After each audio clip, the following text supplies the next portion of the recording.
భారతీయుడు ఛానల్కి స్వాగతం. జై శ్రీరామ్, హర హర మహాదేవ్.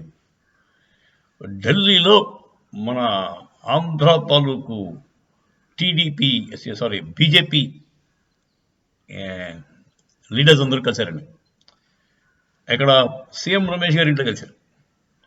సీఎం రమేష్ గారి ఇంట్లో ఆంధ్ర బీజేపీ అంటే బేసిక్గా అంటే బీజేపీ ఒరిజినల్ బీజేపీ కాదు, ఇదంతా అయితే కాంగ్రెస్ నుంచి వచ్చిన వాడో లేదంటే టీడీపీ నుంచి వచ్చిన ప్రాక్సీలో సీఎం రమేష్ గారి ఇంట్లో కలిసి అది సీఎం రమేష్ ఇంట్లో కిరణ్ కుమార్ రెడ్డి, ఆయన కూడా కాంగ్రెస్ నుంచి వచ్చాడు కదా, ఆయన కూడా పిలిచారు. యాక్చువల్గా వాళ్ళు పిలిచింది ఏ అకేషన్ అంటే సీఎం రమేష్ గారు పుట్టినరోజు చెప్పి పిలిచారు. సో పాపం కిరణ్ కుమార్ రెడ్డి పుట్టినరోజు పార్టీ కదా వెళ్ళాడు. అయితే అక్కడ వాళ్ళు డిస్కస్ చేసింది ఏంటంటే, టీడీపీతో పొత్తు లేకపోతే మనం ఒక్క సీట్ కూడా తెచ్చుకోలేము ఆంధ్రాలో, మీకు సీట్లు కావాలంటే టీడీపీతో పొత్తు పెట్టుకోండి, లేదంటే మీ ఇష్టం అని చెప్పి కరాఖండిగా చెప్దామని వాళ్ళు నిర్ణయించుకున్నారు. ఎవరండి? X TDP, X Congress, BJP leaders. అక్కడ సోము వీర్రాజు లేడు.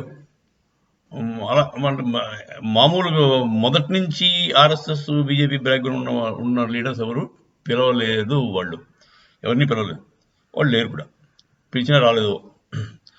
సో వీళ్ళు నిర్ణయించుకున్నది ఏంటంటే టీడీపీతో పొత్తు ఉండాలి, ఉండకపోతే చాలా కష్టం, మనకి సీట్లు రావు అని చెప్పి అమిత్ షా గారికి, నడ్డా గారికి చెప్దామని వాళ్ళు నిర్ణయం చేసుకున్నారు. ఇది అందరికీ తెలిసిందే. మొదటి నుంచి ఈ ప్రాక్సీలు, టీడీపీ ప్రాక్సీలు అందరూ టీడీపీలో జాయిన్ అవుతానే ట్రై చేస్తారు. అదే చంద్రబాబు నాయుడు గారికి కూడా అవసరం, బేసిక్గా అవసరం ఎక్కువ ఎవరికి ఉందంటే చంద్రబాబు నాయుడుతో పొత్తు పెట్టుకోగానే ఏమవుతుందంటే సీన్ మారిపోతుంది మొత్తం. ఈ బీజేపీకి రావాల్సిన ఓట్లన్నీ కూడా మామూలు కోర్ బీజేపీ వాళ్ళు ఎవరైనా ఉంటే వేస్తారు, లేకపోతే టీడీపీ వాళ్ళు మాత్రం వేయరు. టీడీపీ వాళ్ళకి బీజేపీ అంటే పీకల దాకా కోపం, ఎందుకో మరి తెలియదు. మోదీ అంటే అసహ్యం. అలాంటి వాళ్ళు ఎలా వేస్తారనుకుంటారు? పొత్తు వల్ల ఏమిటి ఉపయోగం? బీజేపీకి ఏమి ఉపయోగం లేదు. జనసేన వాళ్ళు వేస్తారా? వేయచ్చు, కొద్దిగా జనసేన వాళ్ళు వేయచ్చు. బట్ టీడీపీ మాత్రం వాళ్ళు వేయకపోవడమే కాకుండా యాంటీగా కూడా పనిచేస్తుంది, బీజేపీకి రివర్స్లో పనిచేస్తుంది.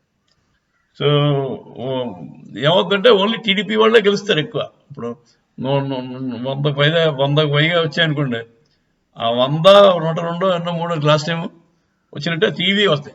బీజేపీకి 1, 2 రావడం కూడా కష్టం. చూసారా మీకేం రాలేదు అని చాలా చెప్తారు. మీ ఓట్ పర్సంటేజ్ లేదండి, మీ మీద జనానికి అభిమానం లేదండి అని చెప్పుకుంటారు తర్వాత.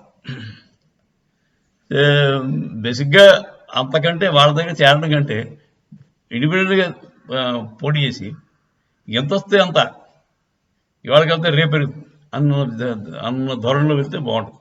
మీకు తెలుసు లేదో, ఒకప్పుడు 17% వచ్చిందండి. ఎన్టీ రామారావు గారు పోయిన తర్వాత లక్ష్మీపార్వతి పార్టీతో బీజేపీ పొత్తు గెలుచుకుని కంటెస్ట్ చేసినప్పుడు 17% వచ్చింది ఓటింగ్ పర్సెంటేజ్. అలాంటి ఇప్పుడు 1% కూడా లేదు లాస్ట్ టైం. అది సిస్టమేటిక్గా వాళ్ళు తెలుగుదేశం వాళ్ళు అయితే బీజేపీని ఎదగకుండా చూస్తారు ఎట్టి పరిస్థితుల్లో. బీజేపీనే కాదు, జనసేనని కూడా ఎదగకుండానే చూస్తారు.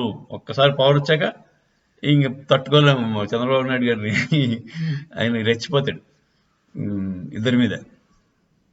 సరే, ఇదండి ఆంధ్ర తాలూకు బీజేపీ అంటే BJP or TDP proxy leaders తాలూకు మీటింగ్ జరిగింది. వాళ్ళేమో టీడీపీతో పొత్తు లేకపోతే మనం వెళ్ళలేము, ఏమి చేయలేము అని చెప్పి నిర్ణయించుకున్నారు. అదే వాళ్ళ నిర్ణయం పైకి చెప్తారట. ఏం జరుగుతుందో చూద్దాం. జై శ్రీరామ్, హర హర మహాదేవ్.